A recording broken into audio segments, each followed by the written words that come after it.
Devnarayan board के अध्यक्ष हैं और निश्चित रूप से राजस्थान सरकार में काबीना मंत्री के पद पर जो अपने आप में कार्यरत हैं और जिनसे बहुत बड़ी उम्मीद है। हम चाहेंगे बिना किसी लाग लपेट के कि दीप से दीप जलाते रहें, दीप से दीप जलाते रहें, सुख दुख की घड़ी में हमेशा मुस्कुराते रहें और इसी तरीके से आप राजस्थान सरकार और गुर्जर समाज का गौरव बढ़ाते रहें। लीजिए आमंत्रित करते हैं जोरदार तालियों के साथ अभिनंदन माननीय श्रीमान जोगेंद्र सिंह जी अवाना साहब, अध्यक्ष देवनारायण बोर्ड राजस्थान।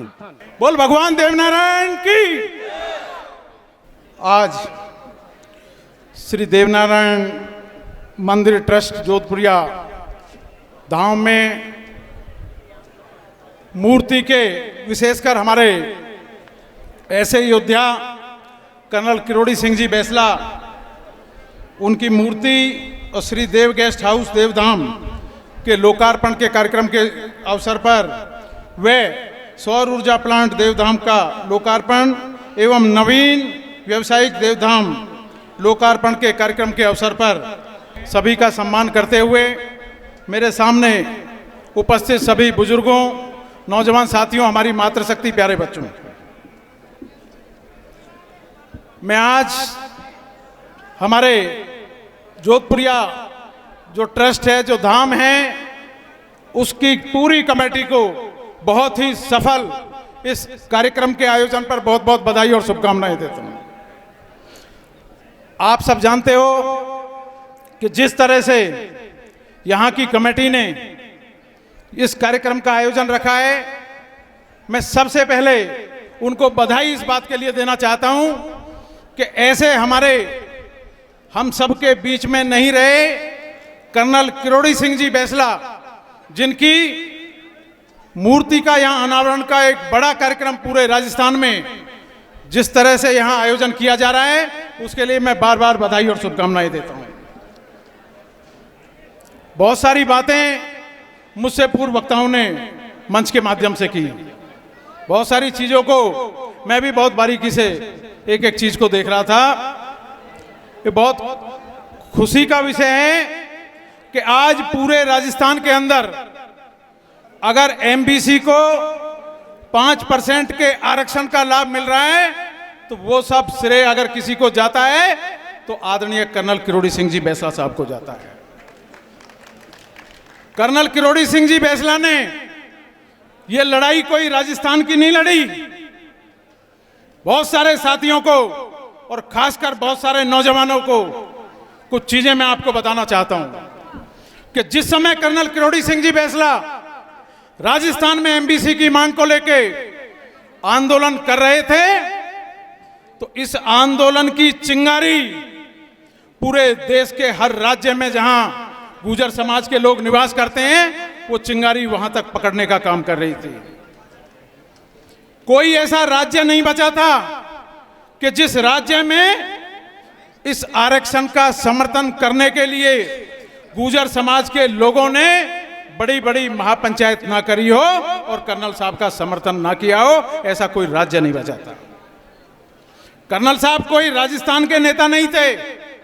मैं आपको कहना चाहता हूं कि जो चीज, जो आरक्षण और जो इस आरक्षण का लाभ कर्नल साहब की वजह से इस समाज को मिला है, मैं आपको कहना चाहता हूं कि पूरे प्रदेश के साथ साथ आज कर्नल साहब की छवि गांधी जी के रूप में उभरी है। आज हर घर में जो नौजवान साथी हैं जिनको इस आरक्षण का लाभ मिला है, और आप सब जानते हो कि जिस तरह से हमारे एमबीसी समाज के 38 बच्चे आरएएस के 38 के आसपास आए, हजारों बच्चे पिछले दिनों डॉक्टर और इंजीनियर बने, तमाम छोटे से लेके बड़े पद पे अभी रीट का पीछे जो रिजल्ट आया 1029 बच्चे उसमें आए। बहुत सारी और प्रक्रियाधीन है अभी भर्तियां, उनमें भी सब में लाभ मिलना है, लेकिन अगर ये श्रेय कहीं जाता है तो कर्नल साहब को जाता है। अभी बहुत सारे साथियों ने तमाम तरह की मांग यहाँ रखी। हमारे युवा साथी, यहाँ के स्थानीय विधायक और हमारे बहुत ही जुझारू ऐसे हमारे स्थानीय सांसद कि जिन्होंने आरक्षण की मांग को पूरे देश की सबसे बड़ी महापंचायत में अगर रखने का काम किया तो हमारे सुखबीर सिंह जौनापुरिया जी ने रखा। मैं उनका धन्यवाद करता हूं कि उन्होंने बार बार कई बार प्रश्न उठाए। और हमारे युवा साथी भाई यहाँ के स्थानीय विधायक प्रशांत जी बैरवा जी जो हमेशा चिंतित रहते हैं। और मुझे याद है कि जब बजट आ रहा था ये अंतिम वाला अभी जो पीछे गया, इसमें भी भाई प्रशांत जी ने 18 करोड़ रुपए की सड़क जो हमारे बनस्थली से लेके और यहाँ तक धाम तक आती है उसको माननीय मुख्यमंत्री जी से इस बजट में घोषणा कराई। मुझसे पूर्व में सांसद जी बोल रहे थे कि इसमें हमारा भी हिस्सा है और इसमें माननीय प्रधानमंत्री जी का नाम लिया। माननीय प्रधानमंत्री जी तो हमारे पूरे देश के हैं, सांसद जी वो तो पूरे देश के हैं। अगर उनका कहीं हिस्सा और सहयोग नहीं रहेगा तो पूरे देश में कहाँ कुछ होगा। उनका भी बहुत विशेष सहयोग है। मैं आपको एक बात केवल बताना चाहता हूं कि देवनारायण जिस तरह से मुझे अध्यक्ष बनाया है, और ये एक छोटी नहीं बहुत बड़ी बात है।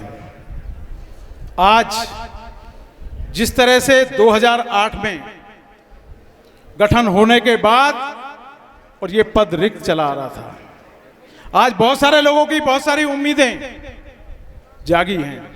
मैंने पिछले दिनों 10-12 जिलों का दौरा किया और उस दौरे के दौरान बहुत सारी ऐसी खामियां मुझे पाई गई जो देवनारायण छात्रावास हमारे चल रहे हैं उनमें बहुत सारी कमियां पाई गई, जिनका और जहां जहां लोगों ने अलग अलग जिलों में अलग अलग तहसीलों में समाज के लोगों ने जो मांग रखी वो भी सारे के सारे प्रस्ताव मैंने अभी 2-3 दिन पूर्व ही माननीय मुख्यमंत्री जी को दिए। आज देवनारायण बोर्ड का मैं अध्यक्ष हूं, आपके बीच में आया हूं, तो निश्चित तौर पे जो हमारे स्थानीय साथियों ने यहाँ पे एक आवासीय विद्यालय की जो मांग रखी है, हमारे चाहे सांसद जी, हमारे विधायक जी और सम्मानित साथियों ने रखी है, मैं आज घोषणा करता हूं कि शीघ्र ही जाके इसका प्रस्ताव बना के माननीय मुख्यमंत्री जी को मैं दे दूंगा और बहुत जल्दी इसकी घोषणा हो जाएगी। साथियों, बहुत सारी चीजें हैं। बहुत सारे साथी जो यहाँ हैं उनको शायद ये नहीं पता होगा कि मैं किस पार्टी से जीत के आया हूँ। बहुत सारे साथी ऐसे हैं, या तो एक के बाद एक फेसबुकिया गैंग चलते हैं जिन्हें पता ही नहीं है, पेस्ट मारते हैं एकदम कॉपी पेस्ट। आपको मैं बता दूं कि बहुजन समाज पार्टी से मैं जीत के आया, 6 विधायक हम जीत के आए, जिसमें एक मैं, और उस सीट से मैं जीत के आया जिस सीट पे जब से देश आजाद हुआ है हमारे गुर्जर समाज के किसी आदमी को किसी पार्टी ने टिकट नहीं दी, और उस सीट पे संख्या मात्र 16,000 की है। और उस 16,000 की संख्या में भी आप समझ सकते हो कि जैसे सांसद जी की जो पार्टी है उसका सफाया ऐसे कर दिया था, 9 के 9 का 9 गुर्जर लड़े थे, ऐसे कर दिया था, तो मेरी सीट पे क्या हालत हुई होगी आप जानते हो। तो उस 16,000 में भी कितनी कम हो गई होंगी आप सब जानते हो। लेकिन मैं धन्यवाद करना चाहता हूं उस नदबई की सम्मानित मतदाताओं को कि जिन्होंने मुझे इतनी कम वोट मेरे समाज की होने के बाद भी राजस्थान की सबसे बड़ी महापंचायत में भेजने का काम किया। मैं धन्यवाद करना चाहता हूं छत्तीस बिरादरी को।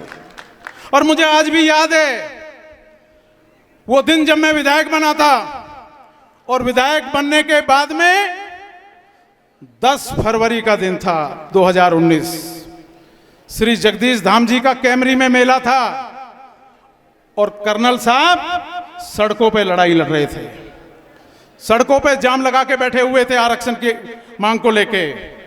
और मैं उस मेले में घोषणा करके आया था, और भी कई विधायक साथी थे, और मैं भी घोषणा करके आया था, उन्होंने भी की कि कल राजस्थान की विधानसभा को नहीं चलने देंगे। मैं भी बड़ा खुश हुआ कि और बहुत सारे विधायक साथी भी हमारे साथ आएंगे। मैं भी नया नया विधायक बना था, लेकिन मैं आपको बताना चाहता हूं कि 11 फरवरी 2019 की विधानसभा राजस्थान की कार्रवाई उठा के देख लेना, जिनको ज्यादा मेरे बारे में ना पता हो। मेरे साथ में 11 और विधायक थे, हम 6 बसपा के और दूसरे अन्य साथी थे, टोटल 12 विधायक थे, जिसमें से समाज का एक भी विधायक नहीं था।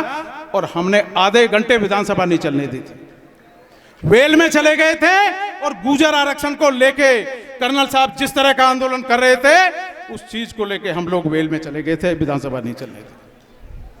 वो दर्द था इसलिए हम गए थे, क्योंकि आज अगर यहां इस मंच से मैं बोल रहा हूं तो केवल इसलिए बोल रहा हूं कि समाज का हूं, चाहे मैं किसी भी प्रदेश से ताल्लुक रखता हूं, किसी भी जिले से ताल्लुक रखता हूं, किसी भी सीट से ताल्लुक रखता हूं। मैं धन्यवाद देना चाहता हूं सुखबीर सिंह जौनापुरिया जी को कि दिल्ली के रामलीला मैदान में जब गुर्जर आंदोलन चल रहा था, एक बहुत बड़ी रैली, और ऐसी बड़ी रैली कि जिस तरह से हमारे 74 लोगों ने शहादत राजस्थान में दी, इतना बड़ा आंदोलन कर्नल किरोड़ी सिंह जी के फैसला में राजस्थान में चला, और देश आजाद होने के बाद में इतना बड़ा आंदोलन कभी नहीं चला।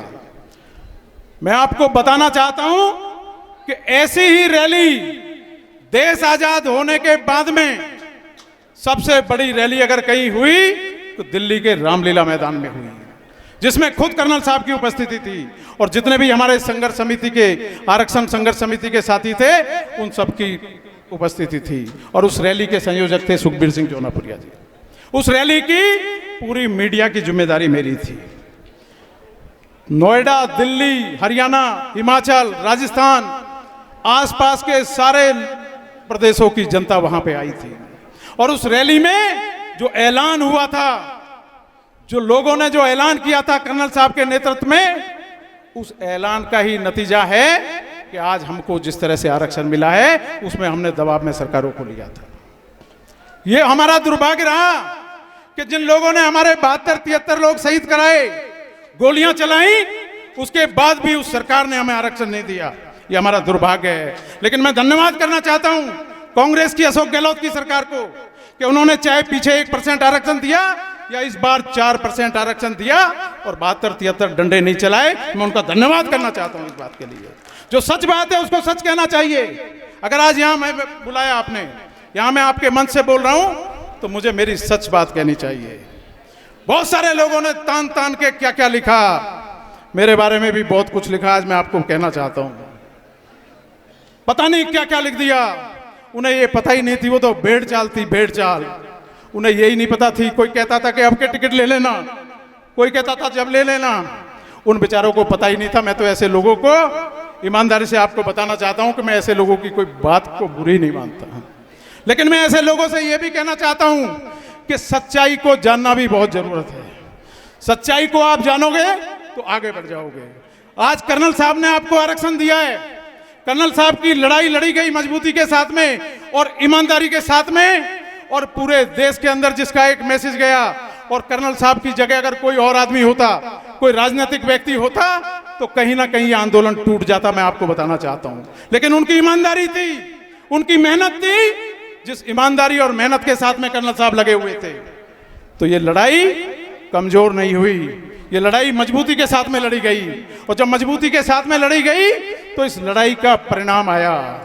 और मैं आपको कहना चाहता हूं, आज कर्नल साहब हमारे बीच में नहीं है, लेकिन आपको मैं कहना चाहता हूं कि कर्नल साहब का जो कद था, कर्नल साहब की जिस तरह की विचारधारा थी, कर्नल साहब का इस समाज के लिए जो त्याग था, उस त्याग को अगर आपने देखा हो तो उनके अंतिम दर्शन वाले दिन आप सबने देख लिया होगा।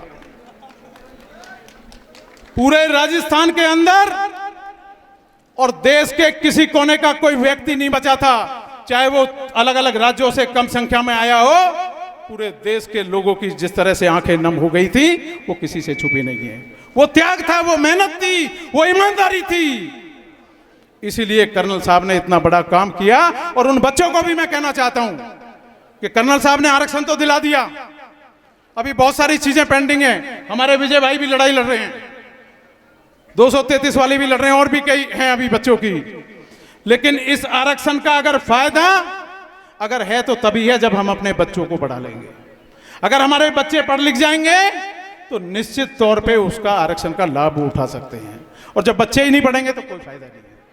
इसलिए मैं आप सबसे करना चाहता हूं निवेदन कि बच्चों की शिक्षा पे ज्यादा ध्यान देना, और खासकर हमारी माताएं बहनें बैठी हैं, बेटियों की शिक्षा पे ज्यादा ध्यान देना।